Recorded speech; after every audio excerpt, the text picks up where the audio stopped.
Magandang gabi po, mga minamahal naming taga-subaybay. Muli, isang karangalan na samahan kayo sa isa na namang paglalakbay ng puso, isang kwentong susubok sa ating pananaw sa pag-ibig at katatagan. Sabi nila, ang tiwala ay parang isang mamahaling salamin. Kapag ito'y nabasag, maaari mo pang pulutin ang bawat piraso, ngunit hinding-hindi na maibabalik sa dati nitong kinis at anyo. Pero paano kung ang mismong anino mo sa basag na salaming iyon ang magtuturo sa'yo kung paano ka muling babangon, hindi para buuin ang nakaraan, kundi para lumikha ng isang bagong kinabukasan? Halina't pakinggan natin ang kwento ni Liwayway sa unang kabanata na pinamagatang Ang Itim na Perlas, ang malamig na pagkakalansing ng mga kubertos sa mamahaling pinggan, ang tanging musika sa hapagkainan ng mga roksas. Para kay Liwayway, ang tunog na yon ay mas malakas pa sa sigaw. 5 taon. 5 taon na silang kasal ni Dalisay ngayon. Ngunit ang kanilang ika-5 anibersaryo ay walang init, walang tamis. Tila isa lamang itong obligasyon na kailangang tapusin. Nasa kabisera ng mesa si Doña Marikit, ang kanyang biyenan, na may posturang parang reyna na humuhusga sa bawat kilos niya. Sa kanyang kanan, si Dalisay, ang kanyang asawa, ang lalaking minahal niya ng buong puso, ay mas abala pa sa pag-scroll sa kanyang telepono kaysa sa pagtingin sa kanya. Masarap ba ang pagkain, Dali? Pilit ng ngiting tanong ni Liwayway. Sinusubukang basagin ang nakabibinging katahimikan. It's fine, sagot nito. Hindi man lang inaalis ang tingin sa screen. Isang maliit na ngiti ang sumilay sa labi ni Doña Marikit. Isang ngangiting hindi umabot sa kanyang mga mata. Siyempre, masarap. Ang hindi ko lang maintindihan ay kung bakit kailangan pa ng ganitong handaan. Isang ordinaryong araw lang naman. Naramdaman ni Liwayway ang panunuya sa bawat salita. Espesyal po ang araw na ito para sa amin, Mama. Espesyal? Tumawa ng mahina ang matanda. Ang apo ng kumari kong si Doña Consuelo ay nag-first birthday na. Iyon ang espesyal. 5 taon na kayo. Baka naman kailangan ninyong magpatingin sa mas magaling na doktor, Hija. Bawat salita ay parang karayom na tumusok sa puso ni Liwayway. Napakuyom ang kanyang kamao sa ilalim ng mesa. Ang kuko niya'y bumaon sa kanyang palad. Hinanap ng kanyang mga mata si Dalisay. Nagmamakaawa ng tulong ng kahit anong depensa. Ngunit nagbingi-bingihan ito na para bang wala siyang naririnig. Nang matapos ang hapunan, na parang isang walang katapusang parusa, inilabas ni Liwayway ang isang maliit na kahon na nakabalot sa pelus. Happy anniversary, mahal, sabi niya. Ang boses ay nanginginig ng bahagya. Para sa'yo. Binuksan ito ni Dalisay. Isang mamahaling fountain pen na may nakaukit na pangalan niya.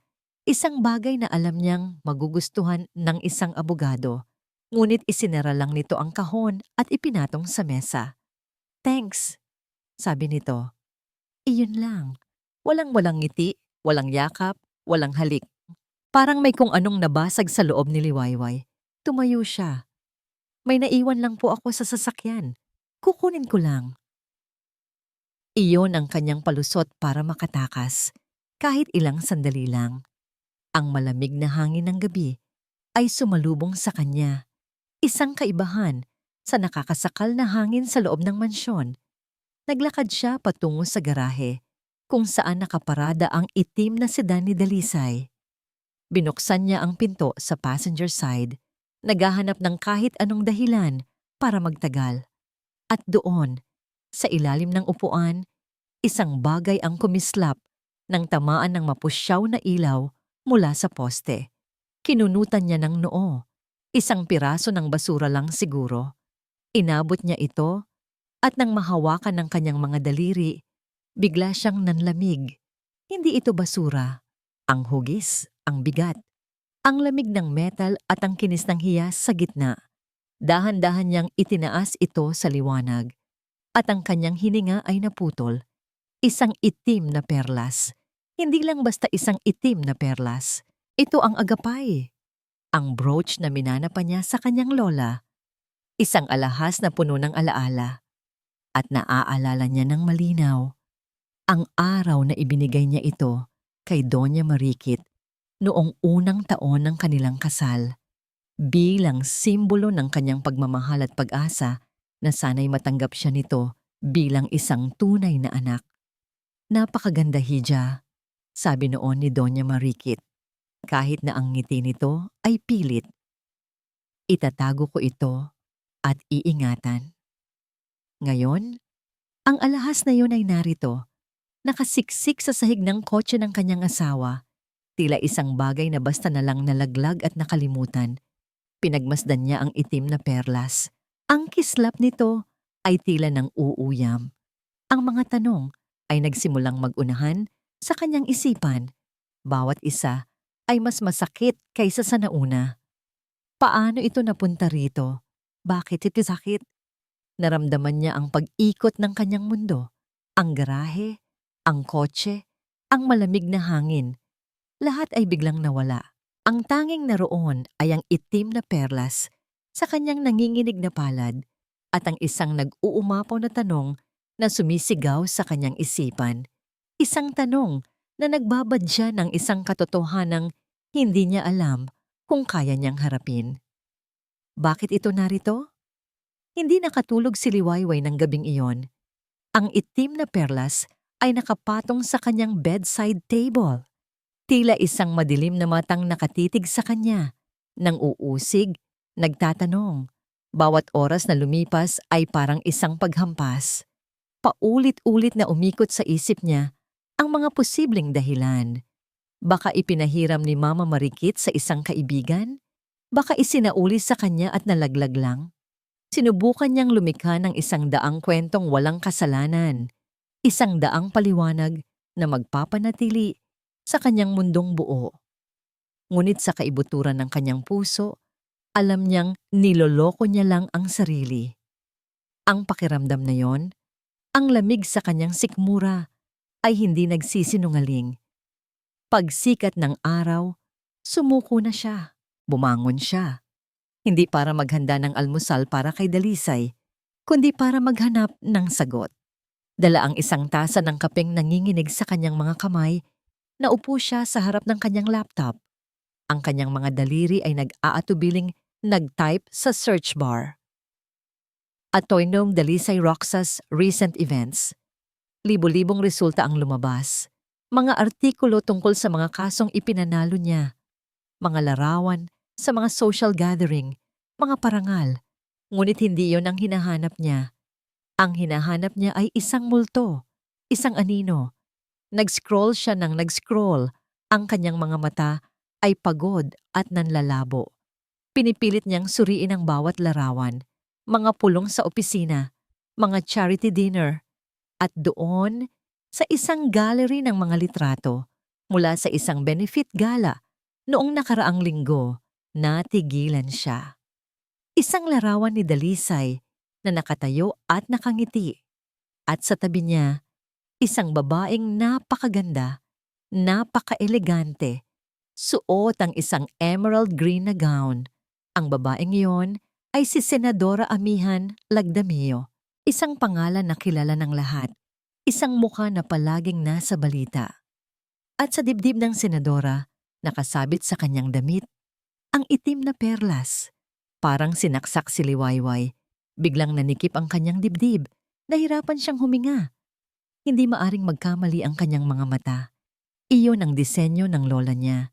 Iyon ang kislap na kabisado niya. Naalala niya ang sarili ilang taon na ang nakalipas, isang batang may pangarap, na buong paghangang pinapanood si Amihan Lagdameo sa telebisyon. Isang babaeng makapangyarihan, matalino, isang inspirasyon. Ngayon, ang babaeng hinangaan niya ay ang aninong sumisira sa kanyang pagsasama. Ang pangalan nito ay tila lason sa kanyang isipan. Hinintay niya si Dalisay na pumasok sa kanilang silid-tulugan matapos itong maligo. Ang puso niya ay kumakarera. Bawat tibok ay isang suntok sa kanyang mga tadyang. Dali, may gusto akong itanong sa'yo. Simula niya. Sinisikap na panatilihing kalmado ang kanyang boses. Ano yun? I'm running late. Sagot nito habang isinusuot ang kanyang mamahaling relos. Ipinakita niya ang laptop. Ang larawan ni Dalisay at Amihan ay malinaw na nakikita. Pwede mo bang ipaliwanag sa akin to? Tiningnan ni Dalisay ang screen. Hindi nagbago ang ekspresyon nito. Kalmado, malamig. It's a picture, Liway, from the OFW Solidarity Foundation Gala. Anong problema doon? Ang agapay. Nanginginig na sabi ni Liwayway. Ang brooch na suot niya. Yan ang ibinigay ko kay Mama. Paano napunta sa kanya yan? Isang buntong hininga ang pinakawala ni Dalisay na para bang si Liwayway ang pinakamalaking abala sa kanyang umaga. Lumapit ito sa kanya at sa isang iglap, ang husay niya bilang isang abogado ay lumabas. Mahal, malumanay nitong sabi, hinawakan ng kanyang balikat. Sigurado ka ba? Maraming ganyang design. Baka nagkakamali ka lang. Hindi ako pwedeng magkamali, Dali. Pamana pa yun ni Lola. Giit niya. Ang mga luha ay nagsisimula nang mamuo sa kanyang mga mata. Okay, sabi nito. Itinaas ang dalawang kamay. Let's say, iyan nga. Baka ipinahiram ni Mama sa kanya. Magkaibigan sila. You know how these high society women are. They borrow things from each other all the time. Anong masama doon? At paanong napunta yon sa sahig ng kotse mo? Baka nalaglag. I gave the senator a ride home that night with her staff. It was raining hard. Baka nahulog habang bumababa. You're overthinking this, Liway. You've been very stressed lately. Ang bawat salita niya ay lohikal. Bawat paliwanag niya ay kapani-paniwala. Ngunit ang mga mata niya, walang emosyon. Pinalalabas niyang si Liwayway ang nag-iisip ng masama na siya ang gumagawa ng kwento. Are you accusing me of something? Are you accusing a well-respected senator dahil lang sa isang alahas? Dagdag pa nito, ang tono ay nagsisimula nang maging malamig at mapanghusga. Napaurong si Liwayway. Bigla siyang nagduda sa sarili. Baka nga tama si Dalisay. Baka paranoid lang siya. Baka ang lungkot at pagkabigo niya ang nagtutulak sa kanya na mag-isip ng mga bagay na wala naman. Hinalikan siya ni Dalisay sa noo. Magpahinga ka muna, okay? Huwag mo nang isipin to. I love you. Pagkatapos ay umalis na ito. Iniwan si Liwayway sa gitna ng silid. Nalilito at lalong nasasaktan. Lumapit siya sa salamin at tiningnan ang sariling refleksyon. Ang babae sa salamin ay mukhang pagod. Ang mga mata ay namumugto. Nagtatanong ito sa kanya, baliw ka na ba? Napasabunot siya sa sariling buhok. Ang kanyang isip ay isang magulong digmaan sa pagitan ng katotohanan at ng kasinungalingang gusto niyang paniwalaan. Nang biglang tumunog ang kanyang telepono, isang numero na hindi rehistrado. Nag-atubili siyang sagutin, ngunit may nag-udyok sa kanya. Hello? Mahinang sagot niya. Isang boses ng lalaki ang sumagot mula sa kabilang linya. Kalmado, ngunit may bigat. Ginang Roxas, may kailangan kang malaman tungkol sa asawa mo at sa asawa ko. Ang boses sa kabilang linya ay ang tanging bagay na pinanghawakan ni Liwayway. Sa loob ng ilang oras, ang mga salitang iyon ay umalingaw-ngaw sa kanyang isipan, isang palaisipan na pilit niyang binubuo. Ngunit bago niya harapin ang estrangherong ito, may isang huling pinto siyang kailangang katukin. Isang huling pag-asa. Kinabukasan, maaga siyang nagpunta sa bahay na puti. Naabutan niya si Doña Marikit sa malawak nitong hardin. Kalmadong nag-aalaga ng mga mamahaling orkidyas, suot ang isang eleganteng sutlang bestida. Ang perpektong imahe ng isang matronang payapa, ang buhay. Mama, tawag ni Liwayway. Ang boses ay bahagyang garalgal. Lumingon si Doña Marikit. Ang ngiti sa kanyang labi ay kasing perpekto at kasing lamig ng mga bulaklak na hawak niya. Liwayway Hija, ang aga mo yata. Kailangan ko po kayong makausap. Sabi ni Liwayway, pinipigilan ang panginginig ng kanyang mga kamay. Inilabas niya ang itim na perlas mula sa kanyang bulsa at ipinakita ito sa biyenan. Mama, nakita ko po ito sa sasakyan ni Dalisay. Tiningnan ni Doña Marikit ang agapay. Pagkatapos ay ibinalik ang tingin kay Liwayway. Walang bakas ng pagkagulat. Oh, buti naman at nahanap mo. Akala ko'y nawala na. Mama, bakit po ito napunta sa kotse niya?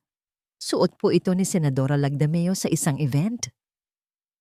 Ibinaba ng matanda ang hawak na gunting at humarap sa kanya ng buo. Ang ngiti ay nawala. Pinalitan ng isang matigas na ekspresyon. At anong gusto mong palabasin, Liwayway, na may namamagitan sa anak ko at sa senadora? Hindi ko po alam. Halos pabulong na sagot ni Liwayway. Kaya po ako nandito. Naguguluhan po ako. Mama, tulungan niyo po ako. Isang tawang walang kagalakan ang kumawala sa lalamunan ni Doña Marikit. Tulungan. Hija, anong inaasahan mo? 5 taon. Sa 5 taon, hindi mo man lang naibigay ang pinakaimportanteng bagay na kailangan ng isang pamilya, isang tagapagmana. Parang isang sampal ang mga salitang iyon. Ano pong koneksyon niyan dito? Lahat! Tumaas ang boses ng matanda. Si Dalisay ay isang lalaking may malaking ambisyon. Kailangan niya ng isang partner, hindi isang palamuti sa bahay na hindi man lang kayang magkaanak.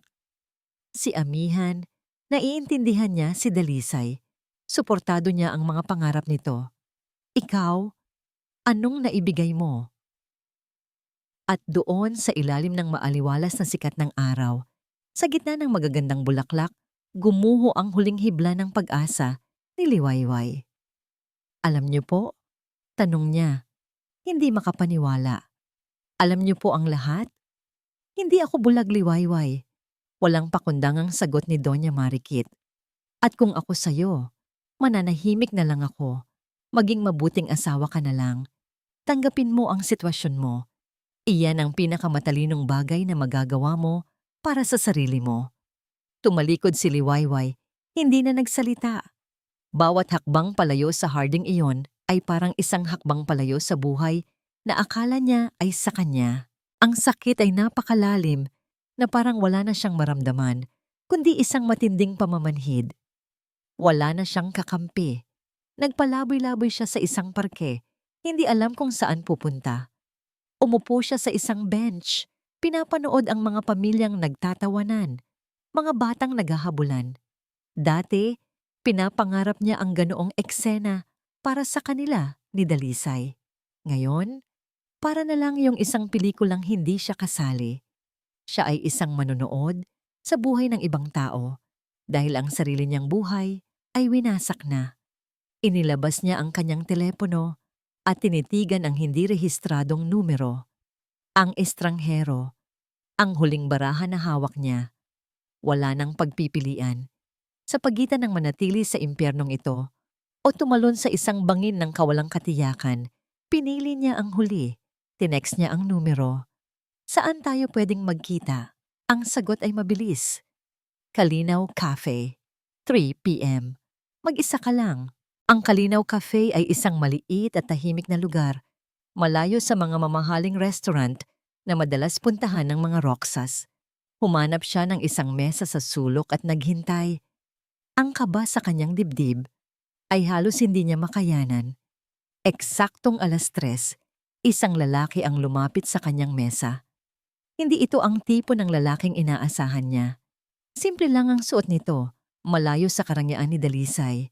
Mayroon itong kalmadong presensya at mga matang may bakas ng lungkot, ngunit puno ng dignidad. Ginang Roxas, ako si Bayan Lagdameo. Pagpapakilala nito. Asawa ni Amihan. Tumangulang si Liwayway, hindi makapagsalita. Salamat sa pagpunta, sabi ni Bayan, umupo sa tapat niya. Alam kong mahirap ito. Totoo ba? Iyon lang ang salitang lumabas sa bibig ni Liwayway. Isang malungkot na ngiti ang gumuhit sa mukha ni Bayan. Ang tungkol sa kanila? Matagal ko nang pinaghihinalaan ang agapay ng asawa mo na napunta sa asawa ko.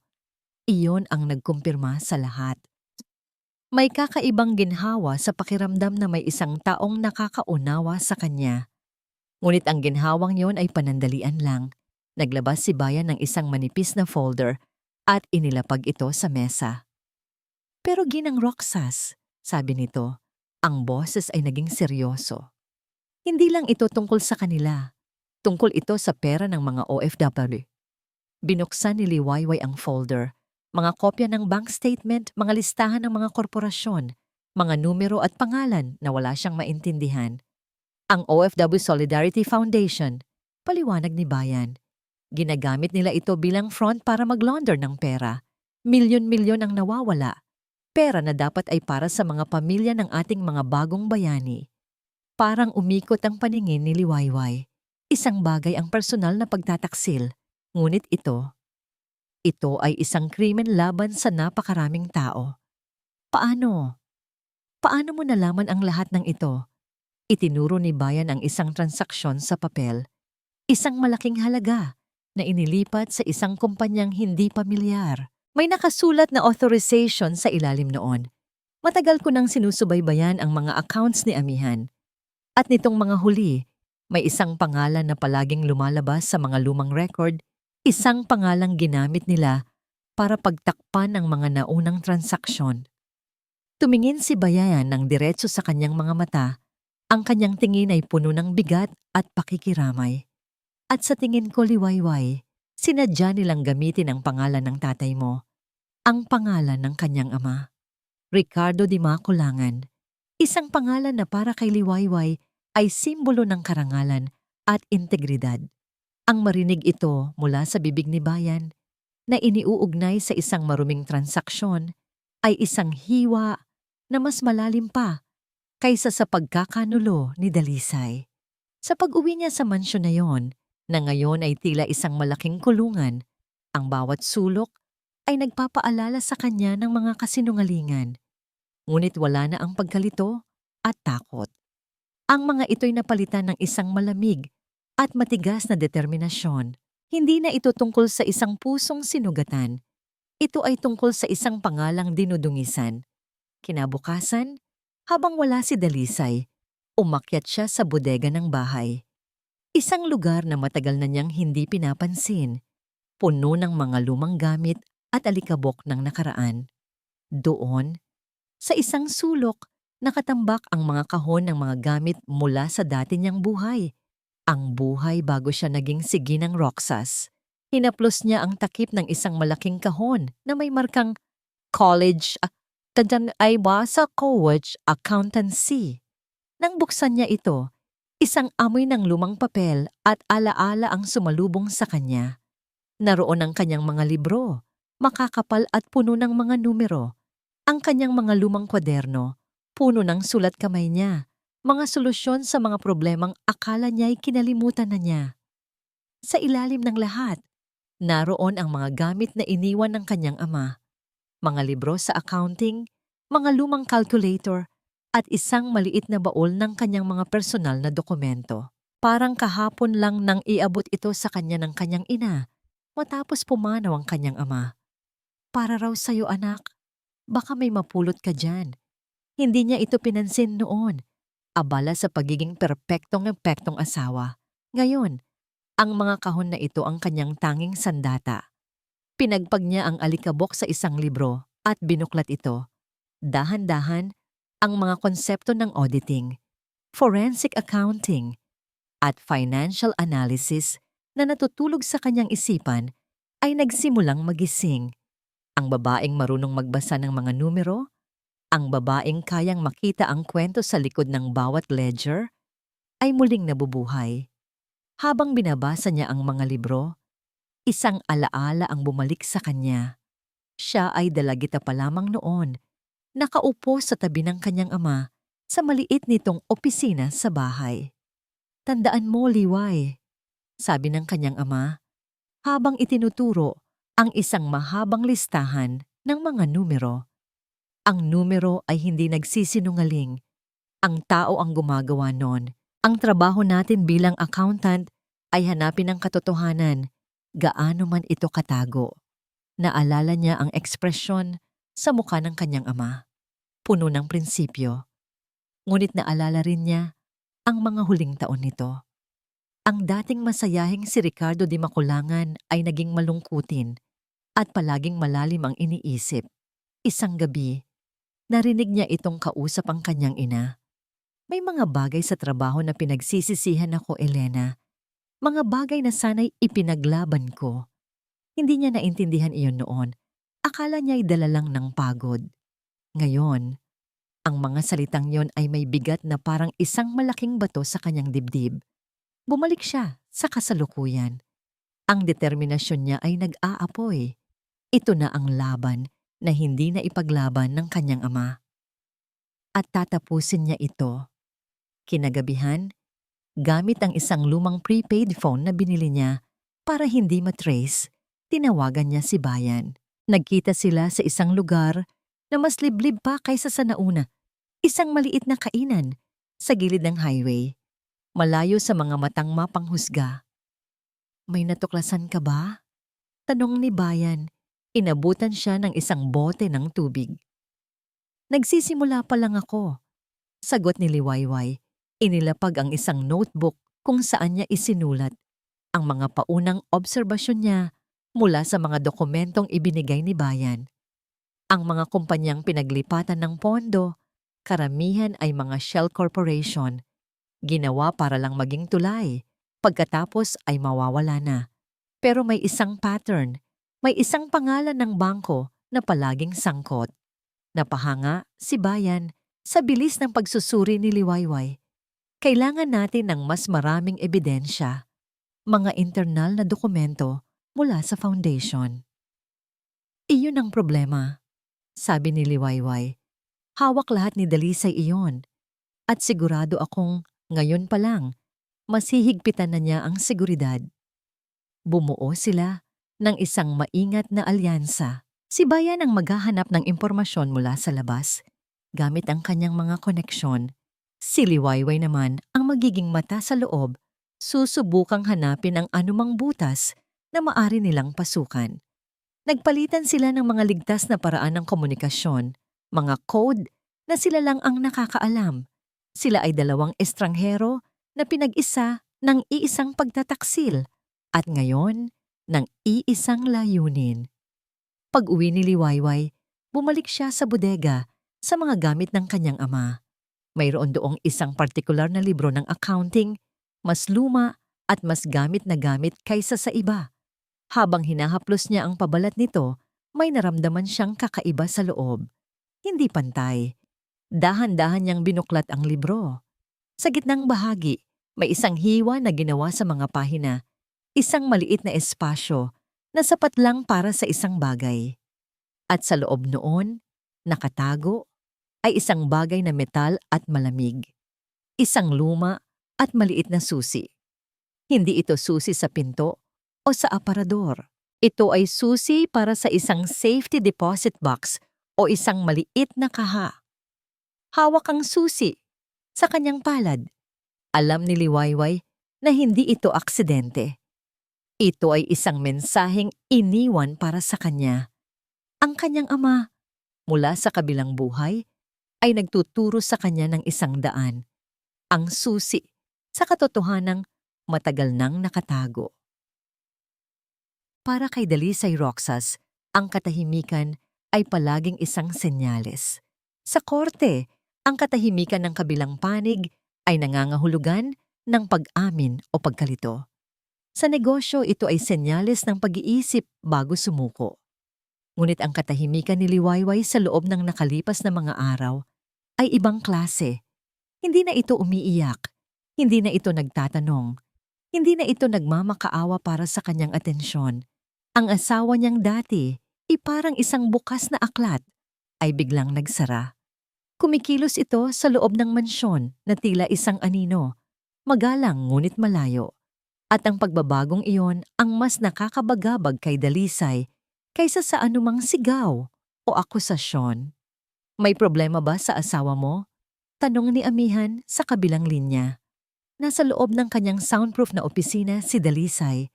Ang bintana ay tanaw ang buong lungsod ng silangan. She's quiet. Too quiet. Sagot ni Dalisay. Habang pinapaikot-ikot ang mamahaling fountain pen na regalo nito sa kanyang mga daliri. Isang paalala ng gabing nagsimula ang lahat. I thought I handled it. I made her feel like she was the one going crazy. At naniwala siya? May bahid ng pagdududa sa boses ng senadora. She always does. Mayabang na sagot ni Dalisay. Ngunit kahit siya ay hindi na sigurado sa sariling salita. Ang ikinababahala ko ay madalas na siyang nasa lumang study ng tatay niya. She's been spending hours there. Narinig niya ang matalas na paghinga ni Amihan. Ang tatay niya, ang accountant. Dalisay, huwag mo siyang maliitin. She has a degree in accountancy, remember? Baka may tinitingnan siyang hindi dapat.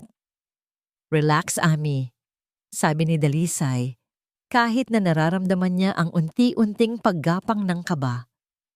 Ano naman ang makikita niya?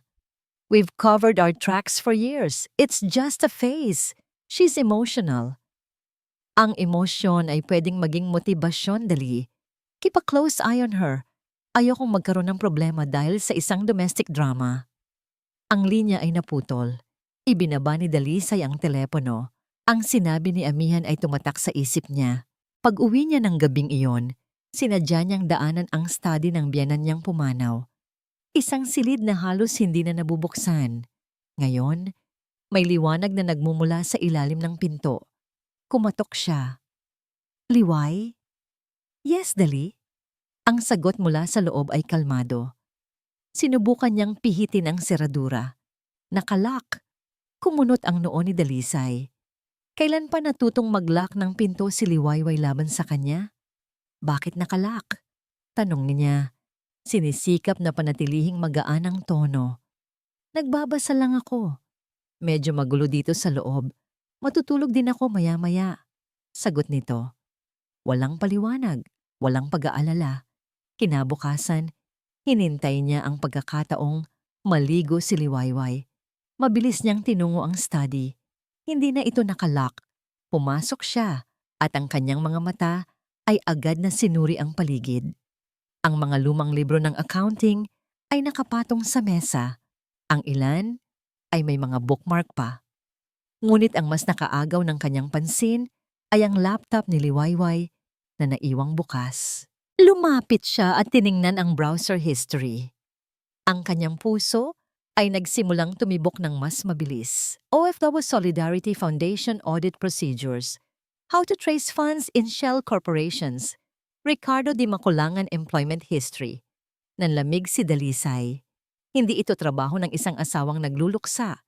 Ito ay trabaho ng isang investigador. Tama si Amihan. Minaliit niya si Liwayway. Ang tahimik na kordero ay nagsisimula ng maglabas ng pangil. Isinara niya ang laptop, nag-iisip ng mabilis. Ang direktang komprontasyon ay hindi nagagana. Kailangan niya ng mata sa loob. Kailangan niyang malaman kung ano ang alam ni Liwayway, kung sino ang kausap nito. Kinuha niya ang kanyang telepono at nag-dial ng isang numero. I need a job done. I need a software installed discreetly on my wife's laptop. Nang gabing iyon, habang mahimbing na natutulog si Liwayway sa kabilang dulo ng kanilang king-sized bed, kinuha ni Dalisay ang laptop nito sa loob lamang ng ilang minuto. Gamit ang isang USB drive, na-install na niya ang isang spyware, isang program na magbibigay sa kanya ng access sa lahat ng bagay, bawat keystroke, bawat email, bawat chat. Dahan-dahan niyang ibinalik ang laptop sa mesa, walang iniwang bakas. Tiningnan niya ang natutulog na asawa. Ang mukha nito'y payapa. Ngunit sa ilalim ng kapayapaang iyon, alam niyang may isang bagyong namumuo. Bumalik siya sa kama. Isang malamig na ngiti ang sumilay sa kanyang mga labi sa dilim. Tapos na ang pagiging mabait. Ang laro ng pusa at daga ay nagsimula na. Tingnan natin kung ano ang binabalahak mo, mahal ko. Hawak ni Liwayway ang munting susi na parang isang sagradong anting-anting. Saan ito bubukas? Ano ang itinatago nito? Ang mga tanong ay bumagabag sa kanya sa loob ng 2 araw.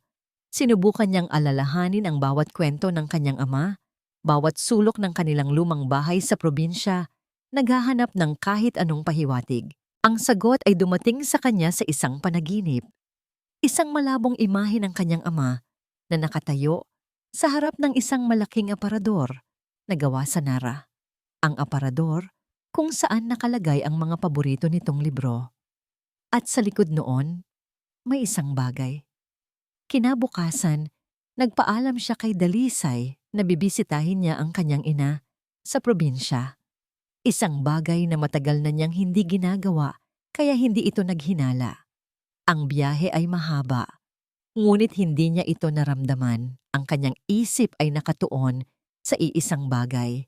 Ang kanilang lumang bahay ay simple lang, puno ng init at masasayang alaala. Ngunit ngayon, ang bawat larawan ng kanyang ama sa dingding ay tila may sinasabing hindi niya marinig. Matapos ang mabilis na kumustahan sa kanyang ina, dumiretso siya sa lumang study ng kanyang ama. Naroon pa rin ang aparador na gawa sa Nara. Mabigat, matibay. Itinulak niya ito ng buong lakas. Ang alikabok ay nagliparan sa hangin.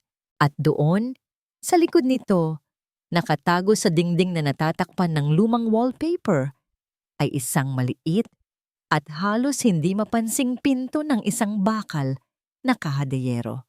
Nanginginig ang kanyang mga kamay habang isinusuot ang susi sa seradura. Sakto. Umikot ito nang may marahang kalansing. Bumukas ang maliit na pinto. Sa loob, wala roong pera o alahas. Isang bagay lang ang naroon. Isang makapal at itim na ledger. Isang libro ng accounts na luma na ang itsura. Umupo siya sa sahig na kahoy. Ang puso niya ay dumadagundong sa kanyang dibdib. Binuklat niya ang unang pahina. Ang nakasulat ay ang pangalan ng isang kumpanya na hindi niya kilala. Silangan Holdings Inc. Habang nililipat niya ang bawat pahina, ang kanyang kaalaman sa accounting ay bumalik ng buo. Nakita niya ang mga numero, mga petsa, mga pangalan ng bangko sa ibang bansa. Isang masalimuot na web ng mga transaksyon na idinisenyo para magtago, hindi para maghayag. Milyon-milyong piso ang dumadaloy papasok at palabas, na ang pinagmumulan ay palaging bumabalik sa isang pangalan. OFW Solidarity Foundation. Ito na yon, ang ebidensya. Ang itim at puti ng krimen na sinabi sa kanya ni Bayan. Ngunit hindi iyon ang nagpaguho sa kanyang mundo. Sa gilid ng bawat entry, sa margin ng bawat pahina, ay may mga sulat kamay. Maliliit na nota na isinulat sa pulang tinta. At ang sulat kamay na yon, kilalang kilala niya. Iyon ang sulat kamay ng kanyang ama. Binasa niya ang mga nota. Transaction C045. No supporting documents. Funds diverted. Must verify. Follow up on Roxas Corp. Connection. This feels wrong. This is not right. They know I'm asking questions. Attorney Roxas Sr. warned me today. He said to think of my family. I can't continue this. They're forcing me to sign. God forgive me. I'm so sorry, Liway. Ang huling entry ay may petsang 2 linggo bago biglaang nagretiro ang kanyang ama. Dito, ang sulat kamay nito ay nanginginig na, halos hindi na mabasa. Parang isang alon ng yelo ang bumuhos sa buong katawan ni Liwayway. Ang lahat ay biglang nagkaroon ng kahulugan. Ang biglaang pagreretiro ng kanyang ama. Ang kalungkutan nito. Ang mga salitang pinagsisisihan ko. Hindi lang pala natuklasan ng kanyang ama ang anomalya. Sinubukan nitong pigilan ito, ngunit tinakot siya, ipinagtulakan, binalaan gamit ang sarili niyang pamilya. Ang pamilyang Roxas, ang pamilya ng lalaking pinakasalan niya, ang siyang sumira sa prinsipyo at kaluluwa ng kanyang ama. Niyakap niya ang ledger, ang mga pahina ay nabasa ng kanyang mga luha. Ang sakit ay hindi na lamang sakit ng isang pinagtaksilang asawa. Ito ay sakit ng isang anak na ngayon lang naintindihan ang bigat na dinala ng kanyang ama Hanggang sa huling hininga nito, ang kalansing ng paghihiganti ay nawala, pinalitan ng isang mas malakas na sigaw. Ang sigaw para sa katarungan. Hindi na ito para sa kanya. Ito ay para kay Ricardo de Maculangan. Ibabalik niya ang karangalan sa pangalang dinungisan ng mga taong pinagkatiwalaan niya. Habang nakaupo siya roon sa sahig, sa gitna ng katahimikan ng nakaraan, tumunog ang kanyang cellphone. Isang text message mula sa prepaid number ni Bayan. Kinuha niya ito.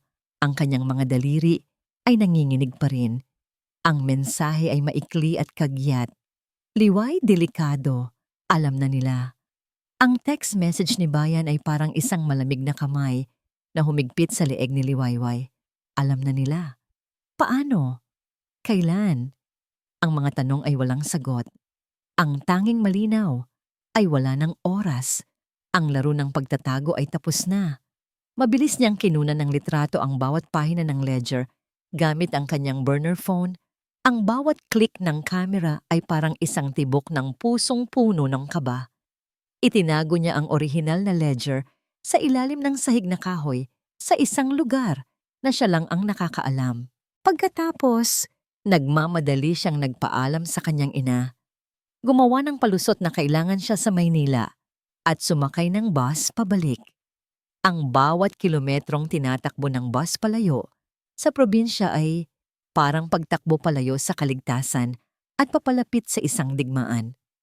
Pagdating niya sa mansyon, ang katahimikan ay mas mabigat kaysa dati. Hindi ito ang karaniwang katahimikan ng isang malaking bahay na walang laman. Ito ay isang katahimikang naghihintay, isang katahimikang mapanganib. Naabutan niya si Dalisay at si Doña Marikit na naghihintay sa kanya sa sala. Ang kanilang mga mukha ay walang emosyon, parang mga maskarang gawa sa bato. Wala nang pagkukunwari, wala nang mga pekeng ngiti. Saan ka galing, Liwayway? Tanong ni Dalisay. Ang boses ay malamig at matalas. Sa probinsya. Dinalaw ko si Mama. Sagot ni Liwayway, pinipilit na huwag ipakita ang takot na gumagapang sa kanyang kalamnan. Huwag ka nang magsinungaling. Sigaw ni Doña Marikit. Ang kanyang pagiging sopistikada ay biglang naglaho, pinalitan ng purong galit. Alam namin kung ano ang ginagawa mo. Ang pagbubungkal mo sa mga bagay na dapat ay matagal nang nakalibing. Doon na intindihan ni Liwayway. Ang spyware, ang kanyang laptop, naging pabaya siya. Ano ang pinagsasabi ninyo? Pagmamaang-maangan niya, kahit na ang puso niya ay halos lumabas na sa kanyang dibdib. Ang ledger ng tatay mo, sabi ni Dalisay, bawat salita ay may diin. Ibigay mo sa amin, Liwayway, at tatapusin na natin to ng tahimik. Ituring mo na lang na isang masamang panaginip ang lahat. At kung hindi, hamon ni Liwayway, isang tapang na hindi niya alam na taglay niya ang biglang lumabas. Isang ngimangisi ang gumuhit sa labi ni Doña Marikit. Isang ngangisising nakakakilabot. Kawawang bata, akala mo ba may laban ka sa amin? Ang pamilya mo sa probinsya, ang iyong ina, napakagandang hardin niya, hindi ba? Sayang naman kung biglang masusunog. Parang isang suntok sa sikmura ang banta na yon. Hindi na ito tungkol sa kanya. Idinadamay na nila ang kanyang ina. Huwag na huwag ninyong gagalawin ang pamilya ko, mariing sabi ni Liwayway. Ang kanyang boses ay nanginginig sa galit at takot. Nasa iyo ang desisyon, sabi ni Dalisay. Tumayo at inayos ang kanyang damit na para bang isang simpleng negosasyon lang ang pinag-uusapan nila. Ibigay mo ang ledger at mabubuhay kayong lahat ng payapa. Huwag mo kaming subukan, Liwayway. You have no idea what we're capable of. Umalis sila. Iniwan siyang mag-isa sa malawak na sala. Ang mga pader ng mansyon ay tila unti-unting lumalapit. Sinisikip ang kanyang paghinga. Ang kanyang tahanan ay naging kulungan. Ang kanyang asawa at biyenan, ang kanyang mga berdugo. Kinabukasan, natuklasan niyang hindi na gumagana ang kanyang mga ATM card. Sinubukan niyang mag-withdraw sa bangko, ngunit sinabihan siyang frozen ang kanyang account dahil sa isang security issue. Tinawagan niya ang kanyang credit card company. Kanselado na ang lahat ng card niya. Pinutol nila ang kanyang ugat sa mundo. Ginagawa siyang isang bilanggo na walang pera, walang kapangyarihan. Sinubukan niyang pumunta sa isang grocery store para bumili ng pagkain. Nang iaabot na niya ang kanyang debit card, tinanggihan ito. Ang cashier ay tumingin sa kanya ng may awa. Ang kahihiyan ay mas masakit pa sa gutom. Bumalik siya sa mansyon na walang dala. Alam niyang hindi siya pwedeng manatili doon. Bawat segundo sa loob ng bahay na yon ay panganib. Gamit ang burner phone, tinawagan niya si Bayan. Tama ka. Alam na nila lahat. Sabi niya, ang boses ay desperado. Pinutol nila ang lahat ng pera ko. Binalaan nila ako tungkol sa pamilya ko.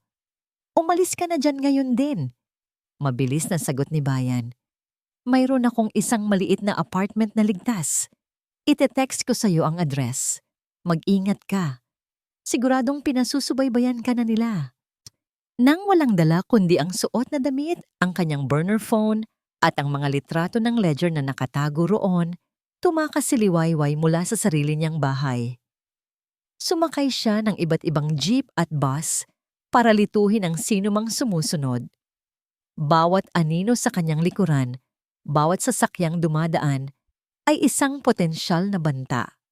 Nakarating siya sa apartment na sinabi ni Bayan, isang simple at maliit na unit sa isang lumang gusali. Isinara niya ang pinto at isinandal ang kanyang likod dito. Sa wakas ay huminga ng malalim. Akala niya'y ligtas na siya, kahit panandalian. Ngunit may kumatok sa pinto. Isang delivery man. Package po para kay Ginang Liwayway Roxas. Nag-atubili siya. Hindi niya inaasahan ang anumang padala. Ngunit kinuha niya pa rin ito. Isang maliit na sobre lang. Nang buksan niya ito, isang litrato ang laman. Isang litrato ng kanyang mga magulang sa probinsya, masayang nagdidilig ng halaman sa kanilang bakuran. Kinuha ito nang hindi nila alam mula sa malayo. Isang stalker shot. At sa likod ng litrato may sulat kamay. 3 salita lang. Tumigil ka na. Ang litrato ay mas malamig pa sa bakal ng baril na nakatutok sa sentido ni Liwayway. Hindi na ito isang simpleng banta.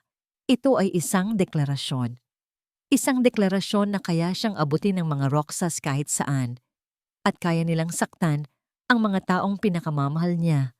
Nang walang kahirap-hirap, pinunit niya ang litrato sa galit at takot. Ang mga piraso ay nahulog sa sahig na parang niebe. Ngunit ang imahe ng kanyang mga magulang na walang kamalay-malay sa panganib ay nakatatak na sa kanyang isipan. Sa mga sumunod na araw, ang safe house na ibinigay ni Bayan ay naging isang selda. Hindi siya lumalabas. Ang tanging koneksyon niya sa mundo ay ang balita sa telebisyon at ang paminsan-minsang text mula kay Bayan na nagsasabing mag-ingat. Maging si Bayan ay nahihirapan na ring kumilos. Ang kanyang mga galaw ay limitado na rin dahil sa kapangyarihan ni Amihan sa Senado. Tila ang mga pader ay humahabol hindi lang sa kanya, kundi sa lahat ng tumutulong sa kanya. Ang pinakamasakit ay ang mga tawag mula sa kanyang ina. Anak, ayos ka lang ba? Tanong nito, ang boses ay puno ng pag-aalala. Hindi ka na tumatawag. May problema ba kayo ni Dalisay? Okay lang po ako, ma. Busy lang po sa trabaho. Pagsisinungaling ni Liwayway habang kinakagat ang kanyang labi para pigilan ang paghikbi. Bawat salita ay parang lason na lumalabas sa kanyang bibig. Paano niya sasabihing ang pamilyang pinagkatiwalaan nila ay ang mismong naglalagay sa kanila sa panganib? Isang hapon, habang nanonood ng balita, isang headline ang pumukaw sa kanyang pansin. Charity manager, inakusahan ng pandarambong. At pagkatapos, isang luma niyang litrato ang lumabas sa screen. Isang litratong kinuha noong masaya pa siya.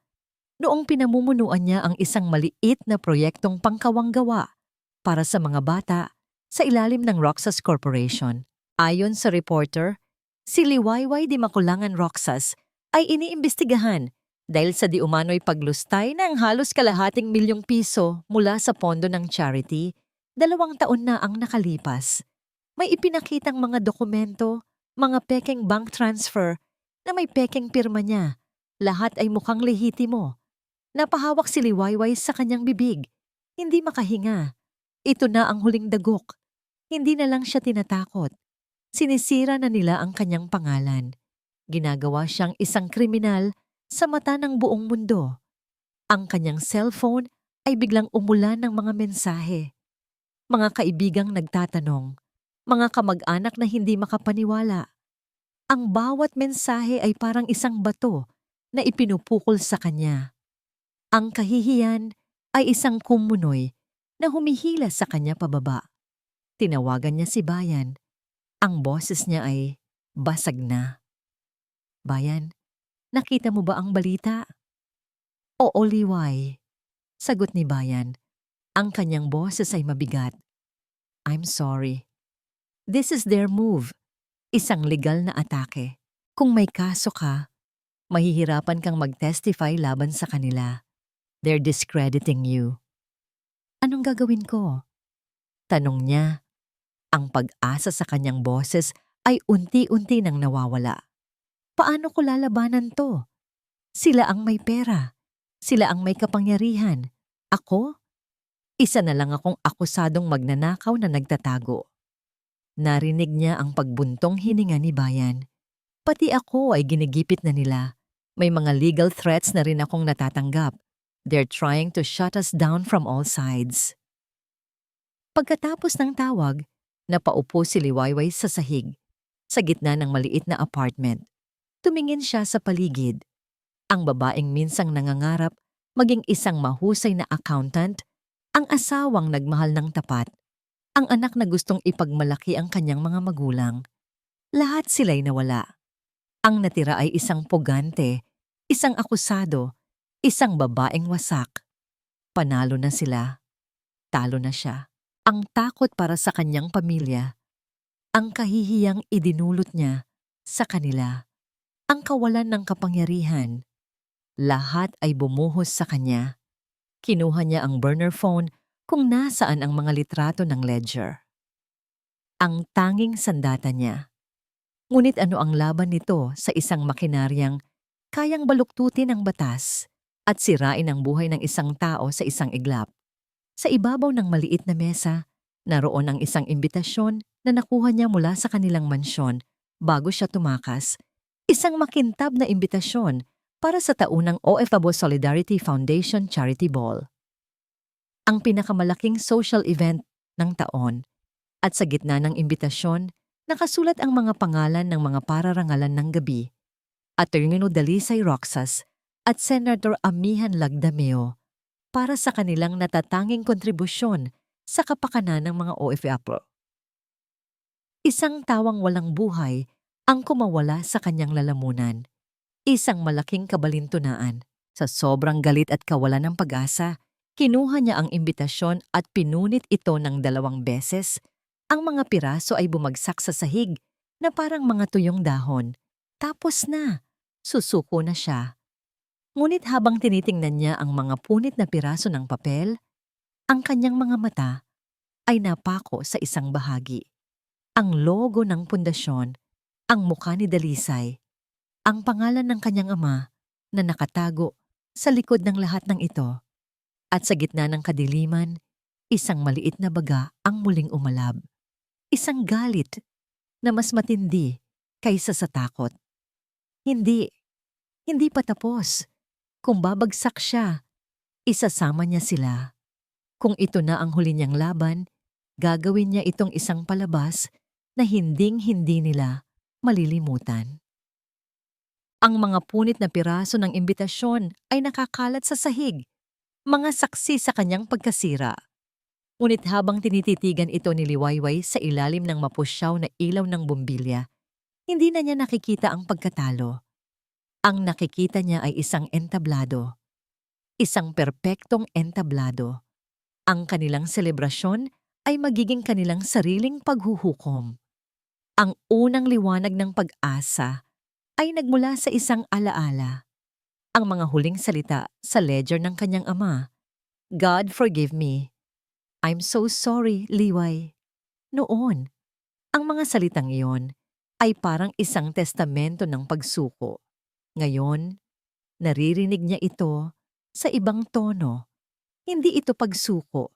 Ito ay isang basbas, isang paumanhin mula sa isang amang hindi na kayang lumaban, na ipinapasa ngayon ang sulo sa kanyang anak. Hindi ka dapat humingi ng tawad, Tay, bulong ni Liwayway sa hangin. Ako ang tatapos nito para sa'yo. Mula sa abo ng kanyang kawalan ng pag-asa, isang bagong liwayway ang isinilang.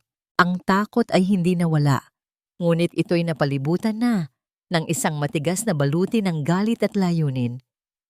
Kinuha niya ang kanyang burner phone at tinawagan si Bayan. "Bayan," sabi niya. Ang kanyang boses ay hindi na nanginginig. Ito ay kalmado, matatag, at may lamig na parang bakal. "May plano ako." "Liway, delikado," sagot ni Bayan. "Halos hindi na ako makakilos. They are watching my every move. They are trying to freeze my assets as well." "Alam ko," sabi ni Liwayway. "Kaya hindi na tayo magtatago. Lalabas tayo. Pero sa sarili nating termino, ang charity ball." Natahimik si Bayan sa kabilang linya. "Anong binabalak mo? It's their territory. Parang pumasok ka sa lungga ng mga leon." "Eksakto," sagot ni Liwayway. "Doon sila kampante. Doon sila nakangiti sa harap ng kamera. Doon nila hindi inaasahan ang isang atake. Kailangan ko ng tulong mo. Isang huling tulong." Ipinaliwanag ni Liwayway ang kanyang plano. Bawat detalye ay pinag-isipan. Ang kanyang kaalaman sa accounting at ang husay ni Bayan sa pagkuha ng impormasyon, kahit limitado, ay kanilang magiging sandata. Ang plano ay simple, ngunit napakapanganib. Kailangan nilang ilabas ang katotohanan sa harap mismo ng mga taong gusto nilang bilugin. Ang mga mayayaman, ang media, ang buong alta sosyedad. May pag-aalinlangan sa boses ni Bayan, ngunit meron ding bagong pag-asa. It's risky, Liway. Napakadelikado. "Mas delikado kung wala tayong gagawin," giit ni Liwayway. "Ito na lang ang natitira sa atin. Pakiusap, Bayan. Para sa pangalan ng tatay ko. Para sa lahat ng OFW na ninakawan nila." Isang mahabang katahimikan. Pagkatapos, isang desididong sagot. "Sige, I'm in. Sasamahan kita hanggang sa huli." Sa mga sumunod na araw, ang maliit na apartment ay naging kanilang war room. Nagtatagpo sila sa gitna ng gabi. Palaging maingat, palaging nagmamasid. Pinagsama nila ang lahat ng kanilang ebidensya. Ang mga litrato ng ledger ni Liwayway, ang mga bank record na nakuha ni Bayan bago pa man siya higpitan, at isang huling ala na naitago ni Bayan, isang audio recording ng isang pag-uusap nila ni Amihan kung saan inamin nito ang tungkol sa creative accounting ng foundation. Inihanda nila ang isang simpleng presentasyon, walang komplikadong legal terms. Mga numero lang na nagsasabi ng katotohanan, mga arrow na nagpapakita kung saan napunta ang pera, at ang boses ni Amihan na magpapatunay sa lahat. Ang araw ng charity ball ay dumating. Habang ang buong lungsod ng Silangan ay naghahanda para sa isang gabi ng karangyaan, si Liwayway ay naghahanda para sa isang gabi ng digmaan. Wala siyang magarang gown o mamahaling alahas. Mula sa kaunting perang na itabi niya, bumili siya ng isang simpleng itim na bestida mula sa isang ukay-ukay, isang damit na sumisimbolo sa kanyang pagluluksa, ngunit sumisimbolo rin sa kanyang lakas. Inayos niya ang kanyang buhok, naglagay ng kaunting kolorete sa mukha. Nang tumingin siya sa salamin, hindi na niya nakita ang babaeng takot at wasak.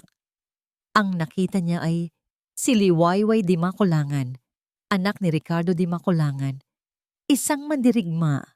Kinagabihan, Huminto ang isang lumang kotse sa tapat ng gusali.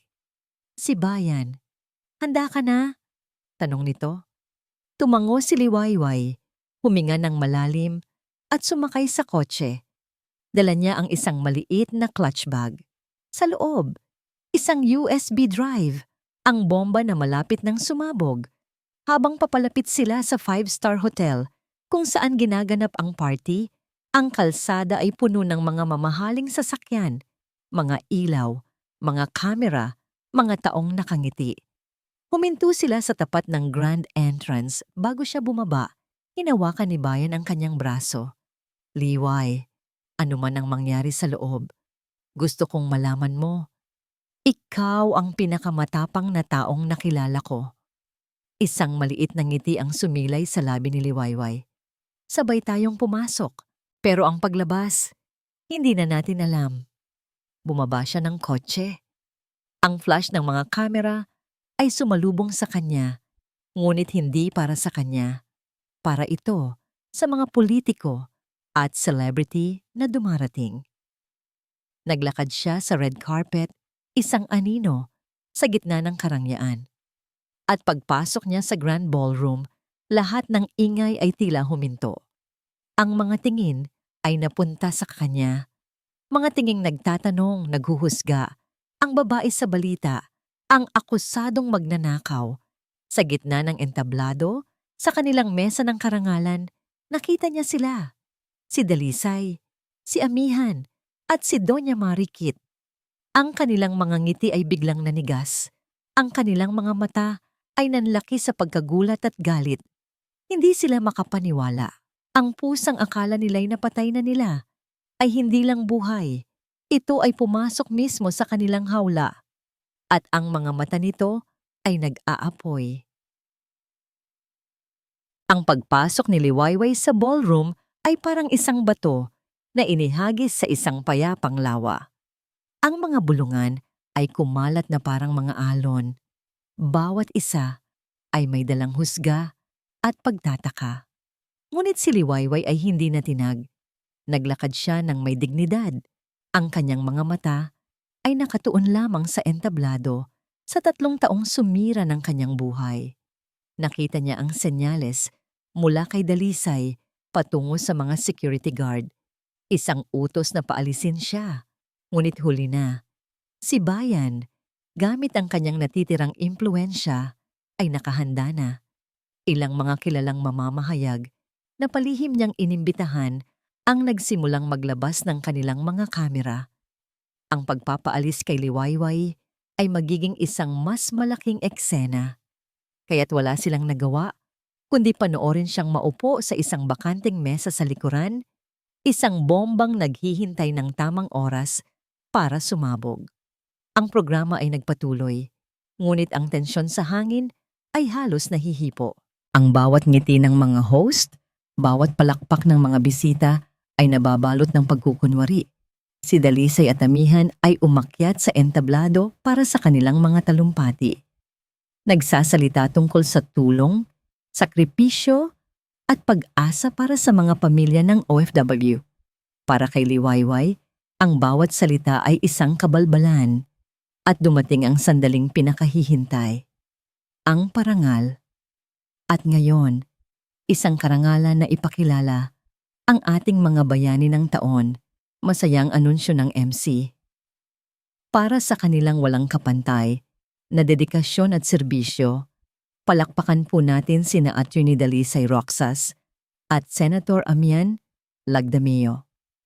Ang buong ballroom ay umalingaw-ngaw sa palakpakan. Tumayo ang dalawa, kumakaway at nakangiti. Ang perpektong imahe ng kapangyarihan at kabutihan. Habang tinatanggap nila ang kanilang mga plaque, habang ang mga ilaw ng kamera ay kumikislap, iyon ang senyales. Tumayo si Liwayway. Kalmado siyang naglakad patungo sa entablado. Ang mga security guard ay humarang, ngunit ang mga kamera ng media ay nakatutok na sa kanya. Ang anumang puwersa ay magmumukhang masama. "Excuse me," sabi niya sa MC. Ang kanyang boses ay malinaw at matatag. Pinalakas ng mikropono. Mayroon lang po akong gustong idagdag sa parangal na ito. Ang lahat ay natigilan.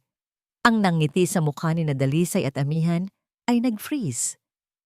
"Sino kay Miss?" tanong ng MC, naguguluhan. "Ako si Liwayway Di Makulangan Roxas," sagot niya. Asawa ni Attorney Dalisay Roxas at anak ni Ricardo Di Makulangan, ang dating accountant na pinilit ninyong maging bahagi ng inyong pandaraya. Isang malakas na hiyawan ng pagkagulat ang pumuno sa silid. Bago pa man makakilos ang sinuman, isinaksak ni Liwayway ang USB drive sa laptop na konektado sa malaking projector screen sa likod ng entablado. Sa tulong ng isang technician na kinausap na ni Bayan, ang kanyang presentasyon ay lumabas agad. Ang unang slide, ang front page ng ledger. Ang lihim na ledger. Ang tulong at serbisyo na sinasabi nila ay may ibang pangalan sa librong ito. Sabi ni Liwayway, ang kanyang boses ay umaling-awngaw sa buong ballroom. Ang pangalan nito ay Pandarambong. Isa-isang lumabas ang mga slide, mga kopya ng bank statement, mga diagram na nagpapakita ng daloy ng pera mula sa foundation patungo sa mga pekeng korporasyon at pabalik sa mga personal na account sa ibang bansa. Simple, malinaw, hindi mapagkakaila. Milyon-milyong piso, patuloy ni Liwayway. Pera mula sa pinaghirapan ng ating mga OFW. Pera na dapat sanay para sa scholarship ng kanilang mga anak, sa gamot ng kanilang mga magulang. Ngunit saan ito napunta? Ang huling slide ay ang sulat kamay ng kanyang ama. Ibinasa niya ito ng malakas. Ang kanyang boses ay nanginginig, ngunit puno ng kapangyarihan. They know I'm asking questions. They said to think of my family. God forgive me. Ang katahimikan sa ballroom ay nakabibingi. Ang mga mukha ng mga bisita ay puno ng pagkagulat at galit. At kung kulang pa ang ebidensyang ito, sabi ni Liwayway, pakinggan natin ang boses mismo ng ating kagalang-galang na senadora. Pinindot niya ang play. Ang boses ni Amihan ay umalingaw-ngaw mula sa mga speaker, malinaw at malutong. It's just creative accounting, Dali. As long as we get a cut and the right people are happy, sino ang magrereklamo? Iyon na ang huling pako sa kanilang kabaong. Ang gulat sa mukha ni Amihan ay napalitan ng pamumutla. Si Doña Marikit ay nakatayo. Sumisigaw, ngunit ang kanyang boses ay nalunod na sa ingay ng kaguluhan. Si Dalisay, sa unang pagkakataon, ay nawalan ng kanyang malagim na kalmado. Ang kanyang mukha ay nabaluktot sa galit at hindi paniniwala. Sinungaling! Sinisiraan niya lang kami. Ngunit huli na. Ang mga pinto ng ballroom ay bumukas. Mga pulis, kasama ang mga ahente ng NBI, ang pumasok. Ang mga kamera ng media ay live na nag-stream sa buong bansa. Nilapitan si Dalisay ng mga pulis. Attorney Dalisay Roxas, inaaresto ka namin. Hindi mo magagawa to sa akin, Liwayway. Sigaw ni Dalisay, nagpupumiglas habang ipinoposas ang kanyang mga kamay. Asawa kita. Ang kanilang mga mata ay nagtagpo sa huling pagkakataon. Wala nang galit sa mga mata ni Liwayway, tanging isang malalim na awa. Hindi na ngayon. Mahinang sagot niya, sapat lang para marinig nito. Habang inilalabas si Dalisay, kasama si Amihan at si Doña Marikit, ang buong ballroom ay nasa ganap na kaguluhan. Ngunit si Liwayway ay nakatayo sa gitna ng lahat, sa entablado ng kanilang pagkawasak, nakatayo sa liwanag. Hindi bilang isang biktima, kundi bilang isang tagapaghatid ng katarungan. Ang bigat na matagal na niyang pinapasan ay sa wakas ay nawala. Malaya na siya. Ang mga sumunod na araw at linggo ay isang mabilis na pag-inog ng mga headline at balita. Ang charity ball scandal, kako sila. Ang pangalan ng mga Roxas at Nilagdameo, na dati simbolo ng kapangyarihan at respeto, ay naging kasing kahulugan na ng kasakiman at katiwalian. Ang kanilang mga ari-arian ay na-freeze. Ang kanilang mga kaso ay isinampa. Ang imperyong binuo mula sa kasinungalingan ay gumuho na parang isang kastilyong buhangin. Ang kasong isinampa laban kay Liwayway ay mabilis na na-dismiss. Ang kanyang pangalan ay nalinis at siya'y kinilala bilang isang whistleblower, isang bayani sa mata ng publiko. Ngunit sa gitna ng lahat ng ingay, si Liwayway ay naghahanap ng katahimikan. Bumalik siya sa kanilang lumang bahay sa probinsya, sa yakap ng kanyang ina, sa lugar kung saan nagsimula ang lahat.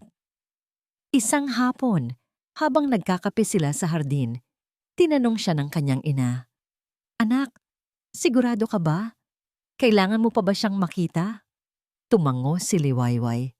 "Kailangan ko po, ma, para sa sarili ko, para tuluyan ng magsara ang aklat na ito." Bumalik siya sa Maynila. Hindi sa isang marangyang mansyon, kundi sa isang malamig at maingay na city jail. Ang pagbisita ay maikli lang. Nakita niya si Dalisay sa kabilang panig ng isang makapal na salamin. Ang dating makisig at aroganteng abogado ay wala na. Ang natira ay isang lalaking pagod. Ang mga mata ay walang kislap. Ang kanyang mamahaling damit ay napalitan ng isang orange na uniforme ng bilanggo. Kinuha niya ang telepono. "Kumusta ka, Dali?" tanong niya. "Anong sa tingin mo?" Pabalang na sagot nito, ngunit walang lakas. "Masaya ka na ba? Nakuha mo na ang gusto mo. Sinira mo ako. Sinira mo ang pamilya ko." "Hindi ko kayo sinira."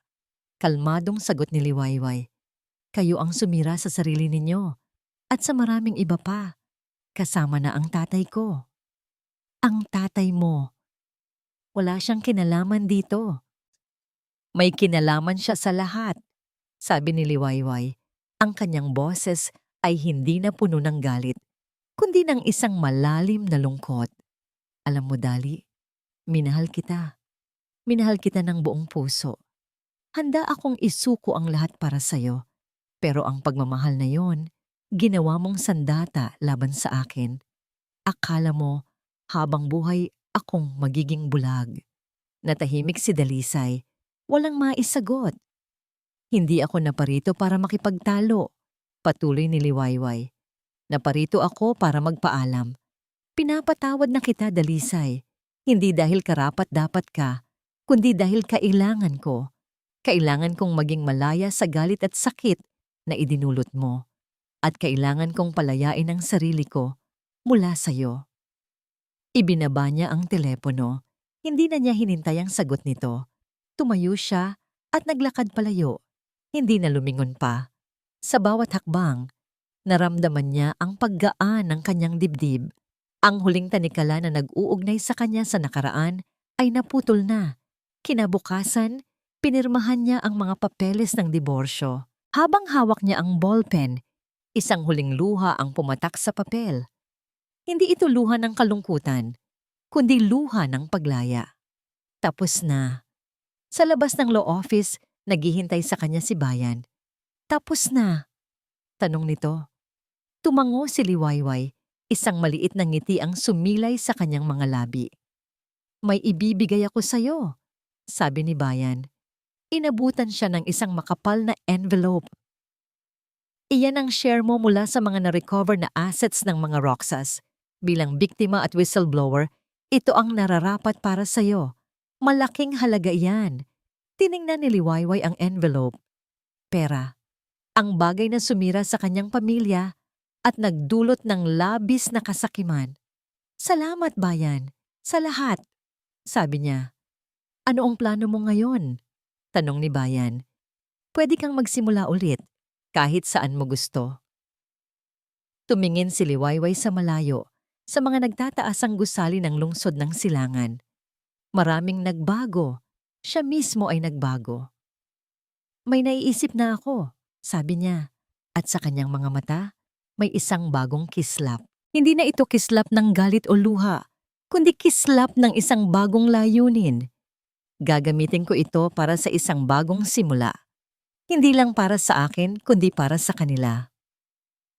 Makalipas ang 6 na buwan, sa isang simpleng gusali sa isang abalang distrito ng Maynila, malayo sa karangyaan ng lungsod ng Silangan, isang maliit na pagtitipon ang naganap.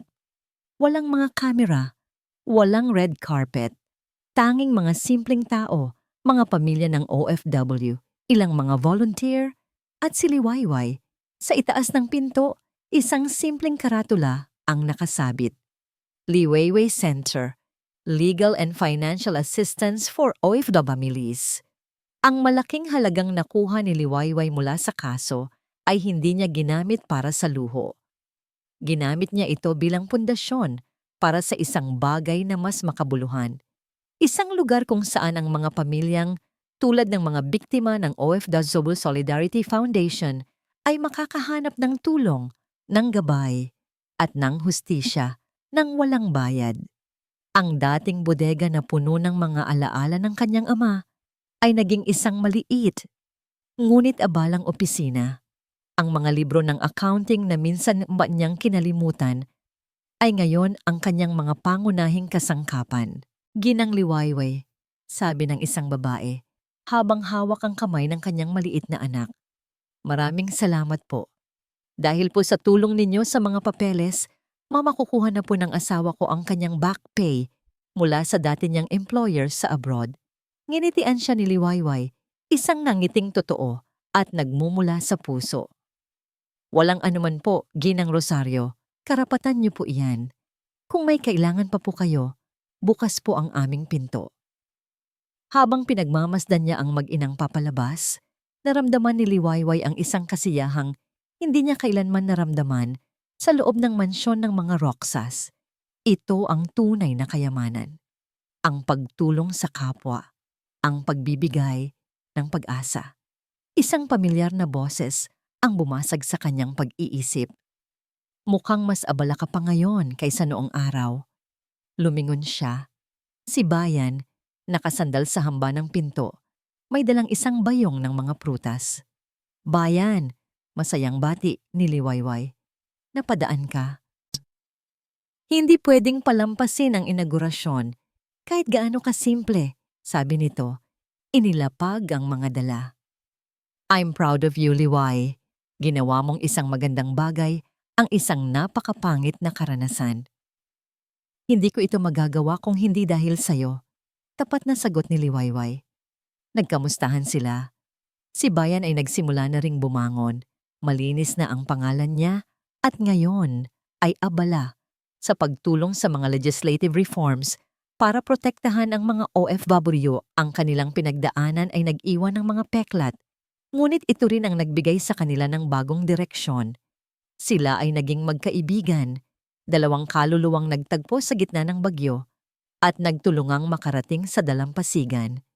Ito pala, sabi ni Bayan, may inabot na isang maliit na sobre. Sulat mula sa nanay mo, pinabibigay sa akin. Binuksan ito ni Liwayway. Sa loob, isang luma at kupas na litrato. Ang kanyang ama, nakangiti habang karga-karga siya noong siya'y isang sanggol pa lamang. Sa likod, may sulat kamay ng kanyang ina. Anak, kung nakikita ka lang ng tatay mo ngayon, siguradong ipagmamalaki ka niya. Natupad mo na ang laban na hindi niya natapos. Ikaw na ang kanyang Liwayway. Naramdaman ni Liwayway ang pag-init ng kanyang mga mata. Niyakap niya ang litrato. Sa wakas, naramdaman niya ang kapayapaan. Ang pangalan ng kanyang ama ay hindi na lamang isang simbolo ng trahedya, kundi isang simbolo ng inspirasyon. Nang mag-isa na lang siyang muli sa opisina, lumapit siya sa bintana. Tanaw niya ang paglubog ng araw. Ang langit ay nag-aapoy sa kulay kahel at rosas. Napakaganda. Dati, ang bawat paglubog ng araw ay nagpapaalala sa kanya ng pagtatapos, ng kadiliman. Ngunit ngayon, alam niyang pagkatapos ng bawat dilim, palaging may kasunod na umaga. Palaging may bagong Liwayway. Huminga siya ng malalim. Pinuno ang kanyang baga ng hangin ng kalayaan at bagong simula. Hindi na siya si Ginang Roxas, ang asawang nakakulong sa isang ginintuang hawla. Hindi na siya ang biktima. Siya si Liwayway. At ang kanyang kwento ay ngayon pa lamang nagsisimula. At dito po nagtatapos ang ating kwento. Isang paglalakbay na nagpapatunay na ang tunay na lakas ay hindi nasusukat sa kung paano tayo umiiwas na madapa, kundi sa kung paano tayo bumabangon sa bawat pagkakataon. Ang aral ng kwento ni Liwayway ay isang paalala na sa kabila ng pinakamadilim na gabi ng pagtataksil at kawalan ng pag-asa, palaging mayroong bukang liwayway na naghihintay. Ang kailangan lang natin ay ang tapang na harapin ito, ang lakas na muling buuin ang ating sarili, at ang pananampalataya na ang ating halaga ay hindi kailanman masisira ng pagkakamali ng iba. Maraming salamat po sa inyong walang sawang pakikinig at pagsama sa amin sa kwentong ito. Kung mayroon po kayong mga saloobin o aral na napulot mula sa kwento ni Liwayway, huwag po kayong mag-atubiling ibahagi ito sa comment section sa ibaba. Anong uri naman ng kwento ang gusto ninyong marinig sa susunod? Hindi dito nagtatapos ang ating paglalakbay. Marami pa pong kwentong kasing ganda at mas puno ng aral dito sa aming channel. Kung nagustuhan nyo ang kwentong ito, i-like, i-share sa pamilya at mga kaibigan, at mag-subscribe na rin para lagi kayong updated sa mga susunod pa naming kwento. I-click nyo ang notification bell para kayo ang unang makarinig kapag may bago kaming upload. Pagpalain po kayo ng Panginoon, kayo at ang inyong buong pamilya. Hanggang sa muli.